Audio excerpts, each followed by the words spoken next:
What movie could have been over in 10 minutes if the main character wasn't such a fool?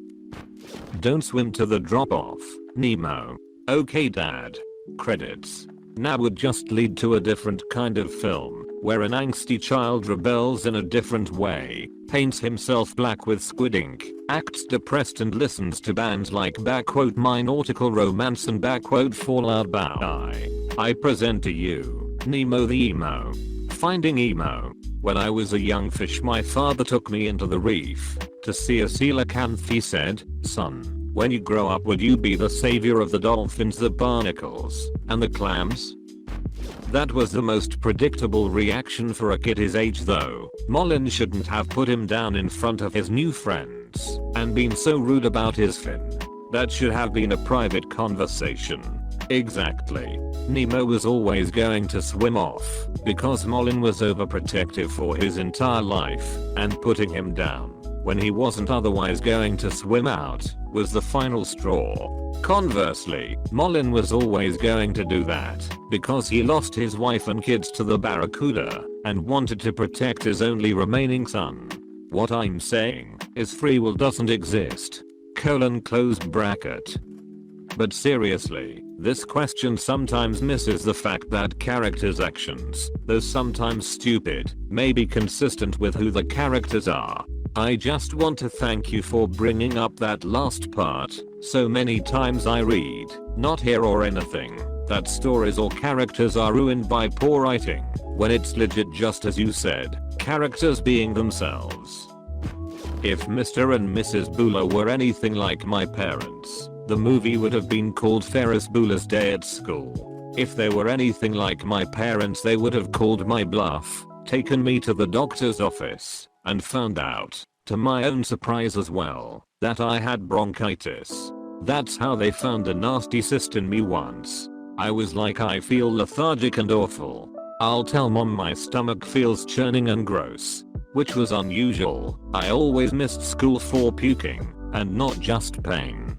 So my mom called the nurse hotline. The nurse told my mom to jab me in the stomach until one of the places hurt worse than the others. It hurt the worst near my appendix, so they did an ultrasound. Ultrasound revealed I have a tiny but healthy appendix and a serious number of ovarian cysts.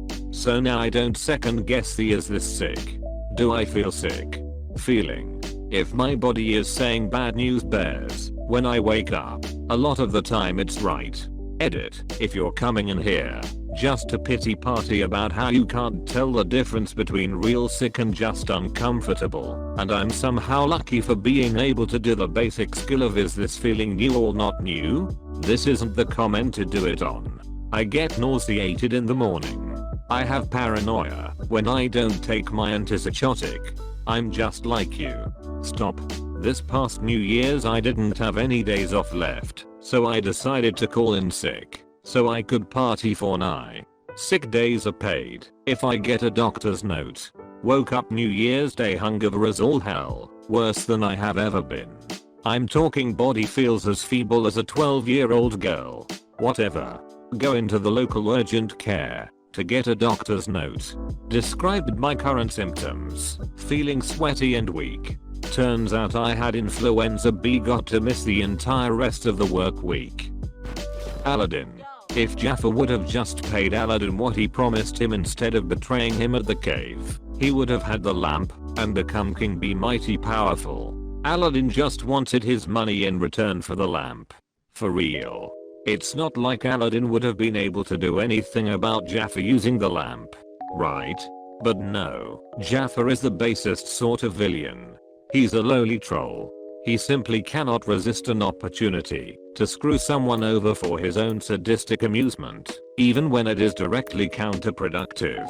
He wasted time trying to get Aladdin to give up his only leverage, when he could have just pulled the man up and completed the deal. I guess you could argue that Jafar didn't want any witnesses, but A, he was wearing a disguise and Aladdin didn't know who he was, B, who the fuck would have believed Aladdin if he'd come forward, and C, he literally would have had command of a genie, so he shouldn't have needed to worry about those kind of small problems anyway. So I have to agree that yeah, He just wanted to screw someone over for the sake of screwing him over. Emperor's New Groove. Isma originally says that she could just turn him into a flea, put that flea in a box, put that box into another box, and eventually send it to herself, so she could smash it with a hammer. Then she says to save on postage, she'll just use poison, which ends up not being poison. Even if she went with the original plan, he'd be a flea, and, for all intents and purposes, out of the picture pretty instantly. Isma fucked herself trying to save like a quarter. Or if Cusco wasn't a fool, and saw past Isma, or wasn't an asshole to everyone, which helped push the whole let's get rid of him mentality. I feel like the job of Emperor is sort of like asshole to everyone. Not the main character, but Star Wars. The Empire grabs Leia's ship and the droids escape in a capsule. There's no life forms. Hold your fire. No, wait. Droids exist in this universe, and could be carrying those plans Vader wants. Let's pull that ship in, or dispatch some TIE fighters, to intercept it or something. A short time later. Sir, we pulled apart those droids. The golden one was useless, but the astromech had the plans. Vader, excellent. You will be rewarded for this. Why did I imagine Vader saying excellent like Mr. Burns? Actually, if you think about underneath the suit, Mr. Burns is a great nickname for him. The main antagonist in Suicide Squad is a member of the team, Enchantress, who turned out to be evil and gains power thanks to some magic MacGuffin that the lady running the team uses to control her. Literally the entire plot of Suicide Squad wouldn't have happened if they didn't bother assembling the fucking Suicide Squad. Edit. Wow, this blew up. Thanks for the awards. I never imagined my most upvoted comment would be about this piece of shit movie. Voila, I have an idea. We start a team of supervillains and use them to do our dirty work. Government guy who would authorize this? No. The end. Over the hedge. RJ decided to be a dum-dum and steal all of the bear's food.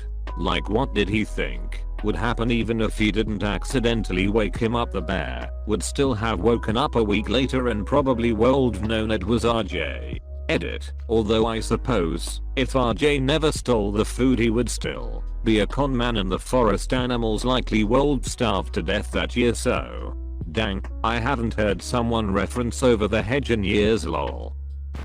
Star Wars, after discovering that Anakin could be very powerful with the Force, but had a lot of fear and attachment issues over his mother, the Council sends Obi-Wan back to Tatooine to buy his mother out of slavery and relocate her to Coruscant in a safe neighborhood.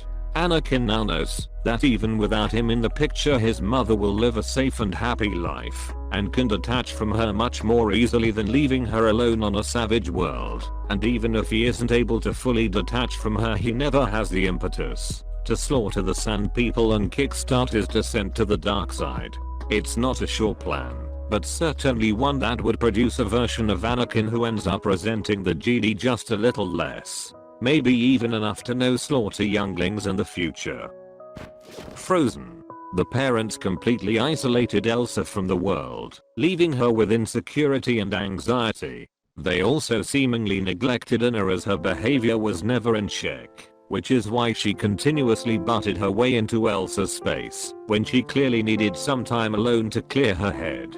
Maybe if they two actually talked instead of Anna's near assault on Elsa, something could have been worked out that didn't include running away and getting hypothermia in a semi-frozen river. The parents are dumb. Instead of trying to control the powers and finding a way to work as a kingdom and as a family, they close down and separate the sisters.